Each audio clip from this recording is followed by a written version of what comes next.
Nah, kemudian pemicu yang ketiga adalah adanya aksi backdoor listing yang mana ini mengubah nasib saham Gurem. Nah, salah satu yang bikin saham multibagger adalah aksi backdoor listing, teman-teman. Jadi, sebenarnya apa sih bedanya backdoor listing ini dengan akuisisi? Nah, kalau akuisisi itu sebenarnya perubahan pada pemegang saham pengendali, tapi tidak mengubah brand maupun model bisnis yang telah dijalankan. Nah, sedangkan backdoor listing ini adalah aksi akuisisi saham publik setelah diakuisisi, bisnisnya diubah menjadi sesuatu yang berbeda, atau misalnya ini bisa saja perusahaannya ini yang mengakuisisinya sama. Nah, sehingga perusahaan yang mengakuisisi bisa mengoptimalkan pendanaan dari pasar modal. Nah, beberapa emiten yang kita ketahui melakukan aksi backdoor listing ini diantaranya adalah saham Dinet. Jadi ini adalah awalnya perusahaan penyedia layanan internet bernama PT Dividiacom Intrabumi, namun setelah diakuisisi Grup Salim pada 2013 yang lalu untuk backdoor listing jaringan retail Indomaret, teman-teman. Jadi Dinet ini awalnya penyedia layanan internet sebenarnya, tapi diakuisisi atau backdoor listing menjadi jaringan Indo Retail Indomaret. Nah, hasilnya teman-teman dalam 3 bulan saham Dinet ini yang tadinya ini tidur menjadi bangkit 1.300%. Kemudian ada saham CMPP yang berawal dari emiten yang bergerak dalam sektor batubara. Nah, tiba-tiba berubah model bisnis pada 2017. Dan akhirnya CMPP ini diakuisisi oleh AirAsia untuk aksi backdoor listing. Jadi harga saham CMPP ini pun naik hingga 1.480% dalam 3 bulan setelah aksi tersebut. Kemudian ada salah satu saham yang juga bisa dibilang backdoor listing ini yang masih menjadi obrolan, teman-teman. Sahamnya naik, ini adalah saham PANI. Jadi rumor PANI ini sebenarnya mau di backdoor listing ini sudah terdengar semester 1 2022 lalu, dan kalau kita lihat memang saham ini awalnya ini adalah packing makanan dan produk olahan laut. Ini akan diakuisisi oleh konsorsiumnya Aguan dan kemudian akan diubah menjadi perusahaan properti untuk mengelola Pantai Indah Kapuk 2. Nah, jadi sejak right issue pertama, teman-teman, harga saham PANI ini terus ngebut dan terus melejit. Nah, bila dihitung sejak Februari 2022 hingga saat ini, teman-teman, kenaikan harganya ini tembus 4.100%.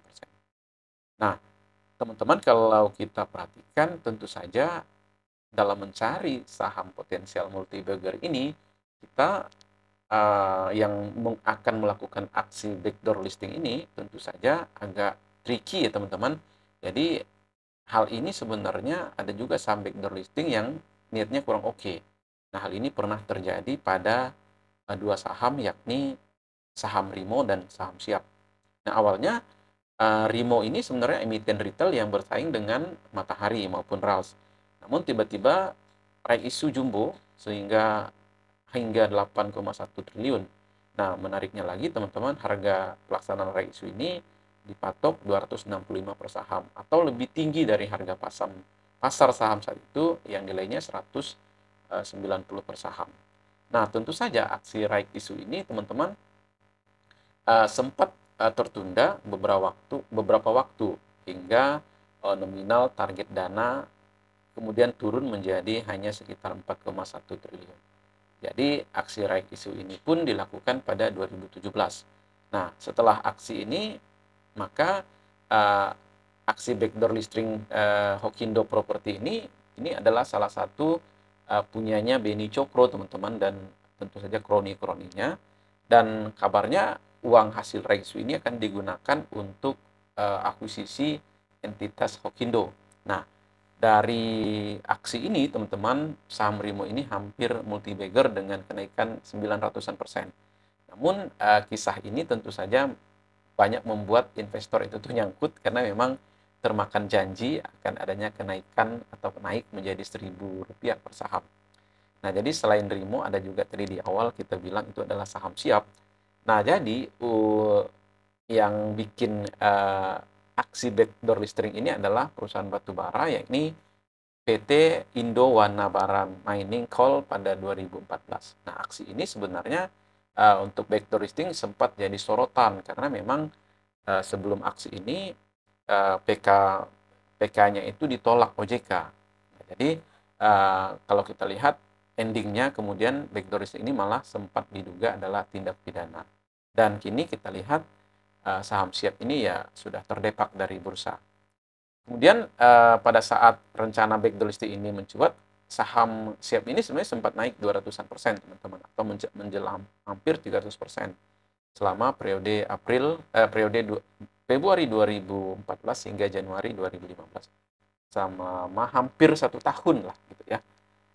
Kemudian yang berikutnya adalah saham yang punya kinerja keuangan yang tentu saja moncer, teman-teman.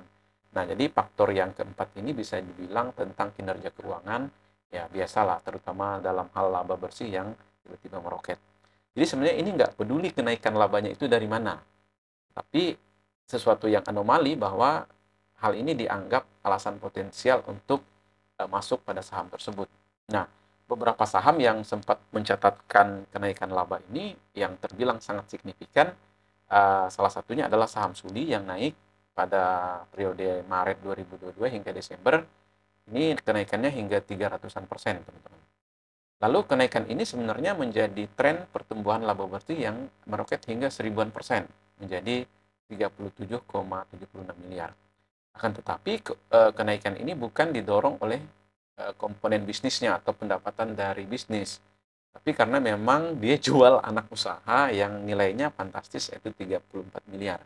Nah, jadi padahal sebenarnya dari penjualan ini malah turun, labanya itu malah turun, atau malah turun hingga 22% atau menjadi 58 miliar. Nah, kemudian yang berikutnya adalah saham Cevin pada 2022 lalu yang kenaikannya hingga 225%. Dan hingga Juli 2023 ya itu kenaikannya 200-an persen, teman-teman. Kalau kita perhatikan ya, jadi ini saham andalannya Lo Keng Hong. Nah, hal ini teman-teman tentu saja disebabkan oleh lonjakan kinerja laba bersih sebesar 162%. Nah, jadi kenaikan laba bersih ini disebabkan oleh lonjakan kinerja yang benar-benar pendapatan dari piutang yang dihapus buku sebenarnya, teman-teman. Serta ya bisa dibilang ini pembagian dividen yang memang terbilang jumbo. Dan ini sepanjang sejarah dalam 10 tahun terakhir ini jumbo sekali, teman-teman, sehingga harga sahamnya ikut meroket. Kemudian yang faktor yang kelima atau yang terakhir adalah sentimen musiman. Nah, ini tren ini sebenarnya bikin kenaikan harga saham ini akan secara sektoral ya, teman-teman. Seperti saham-saham yang batubara yang kemarin juga pasca pandemi Covid ini ada saham-saham farmasi, lalu ada saham-saham bank digital, kemudian ada BUMN karya, dan tentu saja saham batubara yang meroket 2023. Dan yang terakhir yaitu adalah terkait energi baru terbarukan atau EBT pada 2023 lalu. Nah, mari kita lihat contoh yang pertama adalah saham karya yang melonjak hingga ini 200 sampai 400-an persen, teman-teman. Jadi ada wacana tentang SWF Indonesia, yakni INA ini dirilis. Jadi ini prospek dari proyek IKN juga dianggap positif untuk BUMN karya. Nah, jadi pada waktu itu 2020 hingga awal 2021 BUMN karya ini kompak naik 200-an hingga 400-an persen. Kemudian saham bank digital yang tidak diakuisisi juga ikut mencatatkan kenaikan signifikan. Misalnya BABP, kemudian ada BGTG dan Bank Ina. Nah, saham-saham bank kecil ini dianggap menjadi bank digital yang mencatatkan kenaikan hingga 600-an persen, teman-teman. Nah, jadi ada juga yang mencapai 1.100%. Jadi selama April hingga April 2021. Jadi awal hingga April 2021. Nah, teman-teman, dari kelima pemicu kenaikan harga saham yang bisa mencapai multi-bagger ini, kita bisa ambil beberapa kesimpulan. Nah, yang pertama, bahwa peluang terbesar saham multi-bagger ini bisa datang dari aksi backdoor listing atau adanya pengaruh saham pemegang saham pengendali dengan porsi publik yang sangat kecil. Nah, untuk sentimen aksi akuisisi ini tentu saja tergantung siapa saham dan seberapa besar efeknya. Jadi tergantung dari saham apa dan bagaimana efeknya. Nah, kemudian aksi sentimen musiman ini kita juga mesti jeli. Jadi seberapa kuat market itu bergerak menahan arus kenaikan harga saham. Yang berikutnya kalau kita lihat eh, sebenarnya di 2020 hingga 2023 ini terlihat juga trennya ini tren musiman. Jadi ini adalah karena memang suku bunga rendah sehingga likuiditas pasar itu cukup besar. Jadi orang-orang cenderung punya minat untuk transaksi di pasar. Jadi ini tren musiman juga sebenarnya. Dan teman-teman, kemudian yang berikutnya, hal ini kalau kita perhatikan tentu saja mungkin akan kembali di 2025 dan 2026 ke depan bila posisi suku bunga ini kembali ke level terendah. Nah, jadi di samping itu sebenarnya strategi mencari saham yang multi bagger ini kita mesti sabar.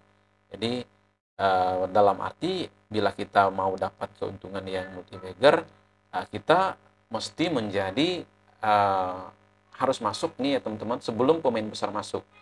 Nah, artinya kita mesti siap dan sabar untuk menunggu hingga adanya kenaikan. Tetapi tentu saja risiko terbesarnya apabila tidak ada kenaikan yang signifikan. Nah, berkaca dari situ, sebenarnya saham multi-bagger ini saham-saham yang bergerak secara anomali, teman-teman, karena ada kelima hal tadi. Nah, jadi setelah kita masuk dan mengetahui penyebabnya, berarti sebenarnya kita udah ketinggalan dan sangat berisiko masuk di pucuk. Nah, lalu teman-teman harap berhati-hati juga dengan risiko saham yang tidak liquid di saham-saham multi-bagger ini. Karena memang semakin tinggi harganya, berarti semakin kecil demand yang ada untuk menjangkau saham itu tadi. Nah, oleh karena itu, jika kamu ingin masuk, perhitungkan dengan matang tingkat likuiditas dari saham ini, tentunya dengan alokasi modal sebagai modal yang tidak terlalu besar. Dan meskipun kita berpikir akan ada potensial multi-bagger, tentu saja juga risikonya tinggi. Nah, tentu saja agar cuannya bukan cuma angka persen, kita juga bisa memiliki aset yang nyata, jadi hal itu bisa langsung kita jual dan bisa kita realisasikan. Nah, demikian pembahasannya, dan menurut teman-teman, kira-kira apa nih saham multi-bagger berikutnya yang bakal manggung di 2024? Dan bila Anda punya saham yang dilirik, bisa sampaikan di kolom komentar dan bagaimana analisa Anda terkait saham tersebut.